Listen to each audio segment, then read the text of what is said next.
Hi everyone.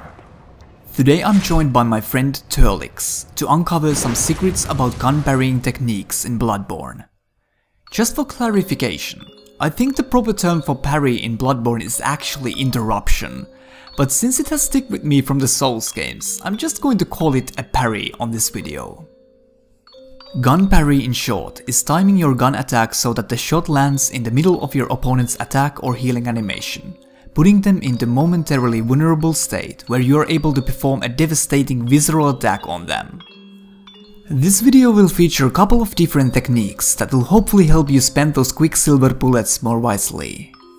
The video will feature following techniques: parrying from blocking, backdash parry, heal punish parry, and parrying charged heavy attacks. If you're only interested on one of these tricks, you can find shortcuts in the video description to skip to the part you're interested in. Before we start, I must apologize that we couldn't test all of the weapons on this video, due to the limitations of our builds and equipment, so it's still lacking some information.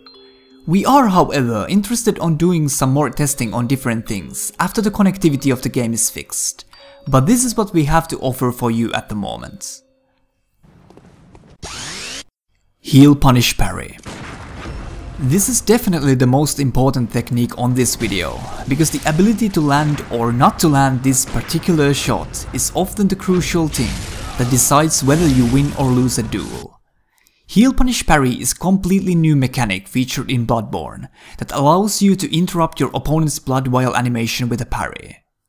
So the hot question is, how on earth can you tell when to shoot your gun when the heal animation of your opponent is so fast? Well, luckily there is a pretty damn good visual cue for this that my angel boy Turlix noticed. You see, when your opponent is starting his or her healing animation, their weapon will first disappear from their hand.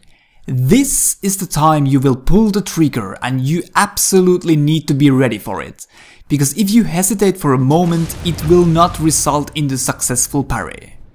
Don't worry though, even if you miss your timing just a little bit, there's a high chance of your bullet still cancelling out your opponent's heal, so it's still a bullet well spent. But does this technique work reliably in PvP situation? Yes, but there's one thing you must keep in mind, and that is the distance. There's a magic distance for parrying that we've discovered, and that is quite exactly one dash distance away from your opponent. As long as you are in this range from your opponent or closer, this timing will work. But if you are any further away, it becomes a prediction. Luckily, it's usually pretty easy to tell when your opponent is trying to go for a heal. So just keep relatively close to your opponent and wait for that weapon to disappear, and shoot them.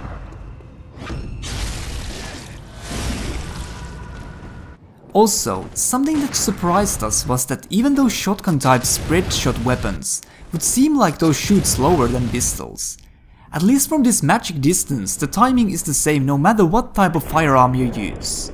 Except for maybe cannon, which we didn't test.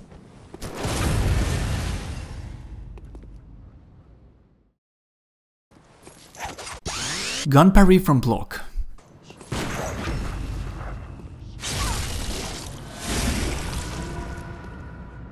Traditional setup parrying from block was the most common parrying technique in Souls games, and it still exists somewhat in Bloodborne too, but it's limited to one weapon: Writer Pallage.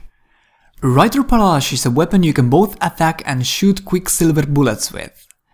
To perform a setup parry from block, you naturally need something that you can block with, and this is what you need: wooden plank shield, the only shield in Bloodborne. How to perform a successful setup parry from blocking is to block the first hit of your opponent with the wooden plank shield, and once you see your opponent's attack bounces off the shield, you pull the trigger on your Writer Pallage to parry them while they go for a second attack. This technique does not work against all the weapons in the game, only against the ones that bounce off the shield, like Beast Claws, Whip form of the Threaded Cane, and One-Handed form of the Blade of Mercy. Again, we didn't get to test all of the weapons in the game, but it seems that if the weapon doesn't bounce off the shield, it is very hard to time your shot to land a successful parry from blocking.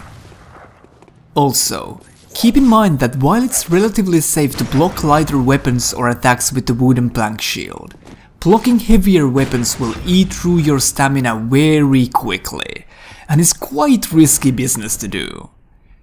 As a side note, wooden plank shield is just the thing you need if your opponent is too trigger happy, because this thing blocks bullets like it's nothing. I still wouldn't recommend trying to block the cannon with it though. There was also a rumor going around that having a wooden plank shield on your back would block attacks from behind.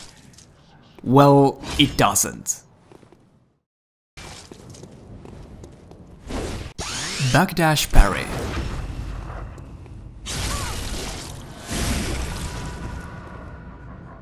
Backdash parry is quite similar to the backstep parry technique from Dark Souls 2. To perform a backdash parry, you approach your opponent, baiting them to start attacking. When this happens, you backdash straight away from your opponent, avoiding the attack, and pull the trigger, landing the parry in the middle of your opponent's attack chain.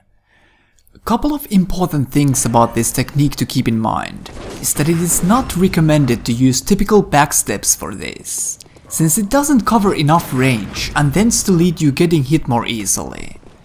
Remember to push back on your left thumbstick while pushing the circle button to perform the dash instead of backstep. Other thing I would suggest is not to approach your opponent by running while trying out this technique. It would feel quite natural to run to your opponent for them to get baited into attacking, but unfortunately dodging with a dash quickly after running only causes your character to jump, which just makes you look stupid. Timings for when you pull the trigger after you're pulled off a successful dodge varies a bit between the weapons, but here are a few notes to keep in mind.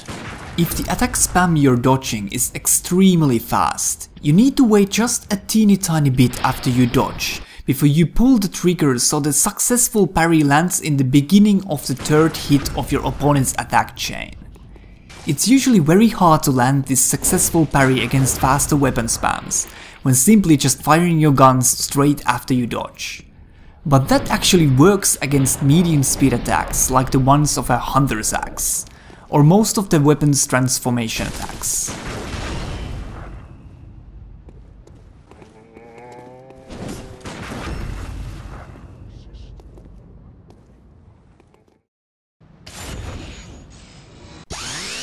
Parrying charged heavy attacks.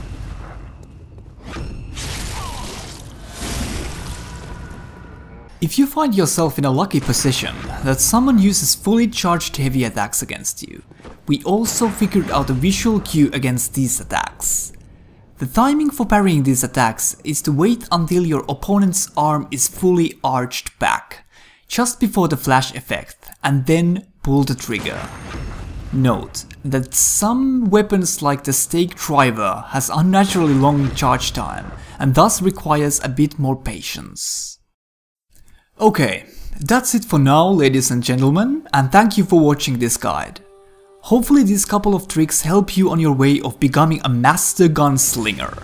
And remember to keep the magic distance, it really helps a lot with just about every parrying technique.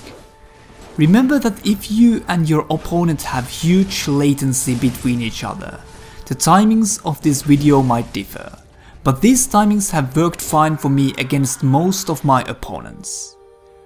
I also want to hear your thoughts on gun parrying, because there's bound to be some things that we've missed. And if you're willing to share your secrets, let us know in the comments section, and your comment might end up as an annotation here in the end of the video, so future viewers that watch this video can learn more info that I might have missed. If there's nothing on the screen at the moment, that just means no tips from the viewers have been shared yet. See you all in Yharnam. Take care.